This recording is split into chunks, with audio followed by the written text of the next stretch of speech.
వేసవికాలం మొదలై ఒంట్లో వేడి పెరుగుతున్న ఈ టైంలోనే పిల్లలకి ఎగ్జామ్స్ మొదలై పిల్లలకి వారితో పాటు పెద్దవాళ్ళకి తల వేడెక్కి విపరీతమైన స్ట్రెస్, కళ్ళ మంటలు, ఈ వేడికి ఒంట్లో నీళ్ళన్నీ ఆవిరైపోవడం, దానికి తోడు టైంకి సరిగ్గా మంచినీళ్ళు తాగకపోవడం వల్ల మూత్రంలో మంట, విపరీతమైన దాహం, పెదవులు పగిలిపోవడం, చర్మ సమస్యలు ఇలా చాలా చాలా ఇబ్బందులు ఎదుర్కొంటూ ఉంటాం కదా. వాటన్నిటికీ విరుగుడుగా ఈ వేసవికాలం అంతా ఈ ఒక్క పాయసం తాగడం వల్ల 100% అన్ని సమస్యలకు చెక్ పెట్టచ్చు. ఎలా చేసుకోవాలో చూసేద్దాం. హాయ్ ఎవ్రీవన్, నేను సుధాని. Welcome back to our channel smart Aishwarya kitchen logs. ఇది గోంది కటీరా. ఇది కొన్ని రకాల మొక్కల నుంచి వచ్చే ఎడిబుల్ గమ్ము. అంటే చెట్టు నుంచి కారే జిగురు పదార్థం గట్టిపడి ఇలా రాళ్ళ ముక్కలాగా తయారవుతుంది. ఇది చాలా షాపుల్లో అమ్ముతారు. ఇవి కొన్ని తెల్లగా, కొన్ని గోధుమ రంగులో ఇలా పెద్ద చిన్న ముక్కలుగా దొరుకుతాయి. ఇది వేసవకాలం వాడుకోవాలి. వేసవకాలం మన శరీరంలోని అధిక వేడిని తగ్గించే కూలెంట్ లాగా పనిచేస్తుంది.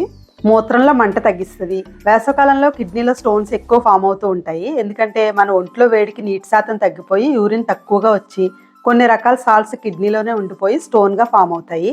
అలా జరగకుండా నియంత్రించడానికి ఈ గోంది కటీరా చాలా బాగా పనిచేస్తుంది. మోషన్ కూడా ఫ్రీగా అవ్వడానికి, మళ్ళీ మన స్కిన్ డ్రై అవ్వకుండా సాఫ్ట్గా మెత్తగా ఉండి ఎటువంటి స్కిన్ ఎలర్జీలు రాకుండా ఉండేలా పనిచేస్తుంది. ఇది నీటిలో వేస్తే 10 రెట్లు ఎక్కువ అవుతుంది, అంటే 10 రెట్లు పెద్దగా అవుతుంది. అలాగే దీనిలో ఇంకో రకం ఉంటుంది. ఇది గోంద్ అంటారు. ఇది శీతాకాలం వాడుకోవాలి. ఇది ఇలా చిన్నగా మెరుస్తూ ఉండే క్రిస్టల్స్ లాగా దొరుకుతుంది. ఇది ఎముకలు బలపడడానికి, మోకాళ్ళలో గుజ్జు పెరిగి కీళ్ళ నొప్పులు రాకుండా ఉండడానికి, ఒంట్లో వేడి పుట్టడానికి వాడతారు. ఇది నీటిలో వేస్తే మొత్తం సాల్ట్ లాగా కరిగిపోతుంది అన్నమాట. ఇది ఇప్పుడు వాడుకోకుండా శీతాకాలం వాడుకోవాలి. ఈ రెండింటికి తేడా అది చూసి తెచ్చుకోవాలి. ఇప్పుడు వేసవకాలం అయితే గోంది కటీరా వాడుకోవాలి. ఇప్పుడు ఒక టేబుల్ స్పూన్ గోంది కటీరాని ఒక గిన్నెలో వేసుకొని ఒకసారి కొద్దిగా కడిగి గిన్నె నిండుగా నీళ్లు పోసి 4-5 గంటలు నానబెట్టుకోవాలి. 4 గంటల తర్వాత ఇది నీటిని పీల్చుకొని ఇలా ఉబ్బి ట్రాన్స్పరెంట్ జెల్లీ లాగా అయ్యింది. మనం కొద్దిగా వేస్తే ఎంత తయారైందో చూసారా. ఇది చప్పని టేస్ట్ ఉంటుంది, పెద్ద రుచి ఏమీ ఉండదు. ఈ వేసవకాలం అంతా దీన్ని ఇలాగే నీళ్ళల్లో వేసుకొని కలుపుకొని తాగొచ్చు. లేదంటే నిమ్మకాయ రసం కలుపుకుంటూ ఉంటాం కదా, అందులో వేసుకొని కలుపుకోవచ్చు. రాగి అంబలి కాసుకుంటాం కదా, అందులో కూడా కలుపుకొని ఎలా అయినా మొత్తానికి వేసవకాలం అంతా దీన్ని రెగ్యులర్గా తీసుకుంటూ ఉండొచ్చు. స్వీట్స్లో కూడా వేసుకోవచ్చు. ఇది పక్కన పెట్టి ఇప్పుడు 2 టేబుల్ స్పూన్స్ జీడిపప్పు, బాదం పప్పు, గుమ్మడి గింజలు తీసుకొని వీటిని స్టవ్ మీద లో ఫ్లేమ్లో కాస్త వెచ్చబడే వరకు డ్రై రోస్ట్ చేసుకోవాలి. చల్లారాక మిక్సీ జార్లో వేసి మెత్తగా పౌడర్ చేసుకోవాలి. మరీ మెత్తగా అవసరం లేదు, కాస్త వేయించాం కదా చక్కగా పౌడర్ అయింది. ఈ పౌడర్ని 2-3 స్పూన్స్ ఒక హాఫ్ గ్లాస్ నీళ్ళలో వేసి కలుపుకోవాలి.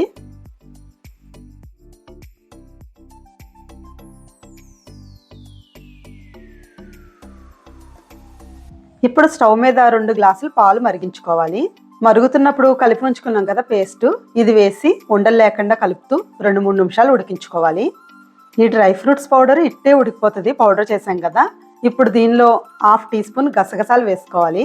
ఈ గసగసాలు ఎందుకంటే ఇది పిల్లలకి పెద్దలకి ఎవరికైనా సరే బ్రెయిన్ హెల్త్ని పెంచుతాయి, వంటికి చలవ చేయడానికి చాలా బాగా ఉపయోగపడతాయి, కిడ్నీలో స్టోన్స్ రాకుండా చేస్తాయి, నోరు ఆర్చుపోకుండా పుండ్లు పడకుండా చేస్తాయి. ఇది ఇలా 1-2 నిమిషాలు ఉడికితే చాలు.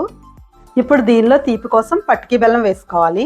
పంచదార కంటే పటికి బెల్లమే చాలా మంచిది. ఇది పిల్లలకి తరచూ ఇవ్వడం వల్ల బ్రెయిన్ హెల్త్ మెరుగుపడి మెదడు చురుగ్గా పనిచేస్తుంది. అంతేకాదు జ్ఞాపక శక్తి కూడా పెరుగుతుంది. ఇది చలవ చేస్తుంది కూడా. బెల్లం వేసుకోకూడదు. బెల్లం అయితే కొంచెం ఒంటికి వెచ్చదనాన్ని ఇస్తుంది. అందుకని ఈ వేసవకాలం చలవ కోసం పంచదార బదులు ఖచ్చితంగా పటికి బెల్లమే. పిల్లలకైతే ఖచ్చితంగా పటికి బెల్లం వేసే ఇవ్వాలి, కఫం కూడా రాదు. ఈ పాయసం మనం టీ, కాఫీ రోజు ఎలా తాగుతామో అలాగే ఏదో ఒక పూట ఇది ఖచ్చితంగా ఈ వేసవకాలం అంతా మనము తాగాలి, పిల్లలకు కూడా ఇవ్వాలి. అందుకనే రెగ్యులర్గా తింటాం కాబట్టి పటికి బెల్లమే వాడుకోండి. నేనైతే 1/2 కప్పు పటికి బెల్లం కాస్త చూర్ణం కింద చేసి వేస్తున్నాను. తినే తీపిని బట్టి ఎక్కువ తక్కువ వేసుకోవచ్చు. అలాగే స్టవ్ ఆపేసే ముందు ఇలాచీ పౌడర్ వేసుకోవాలి. ఇది ఫ్లేవర్ ఇవ్వడమే కాదు, మనకి పిల్లలకి ఉన్న స్ట్రెస్ లెవెల్ని తగ్గిస్తుంది, స్థిమితంగా ఉండేలా చేస్తుంది. ఇప్పుడు దీన్ని గోరువెచ్చగా అయ్యే వరకు చల్లారనివ్వాలి. ఇది ఇప్పుడు చల్లారిపోయింది. ఇప్పుడు దీంట్లో నానబెట్టిన గోంది కటీరా ఉంది కదా, దాన్ని 3-4 టేబుల్ స్పూన్స్ వేసుకోవాలి. పాలు చల్లారిన తర్వాత మాత్రమే వేసుకొని కలుపుకోవాలి.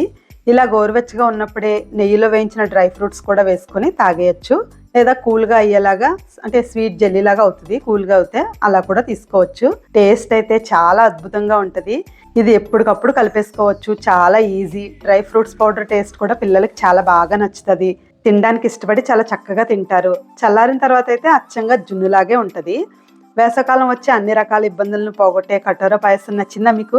తప్పకుండా ట్రై చేయండి. అలాగే మీ అనుభవాన్ని కామెంట్ సెక్షన్లో తప్పకుండా పోస్ట్ చేయండి. ఈ వీడియో కనుక మీకు నచ్చినట్టయితే లైక్ చేయండి, షేర్ చేయండి. అలాగే మా ఛానల్ని తప్పకుండా సబ్స్క్రైబ్ చేసుకోండి. Thank you for watching.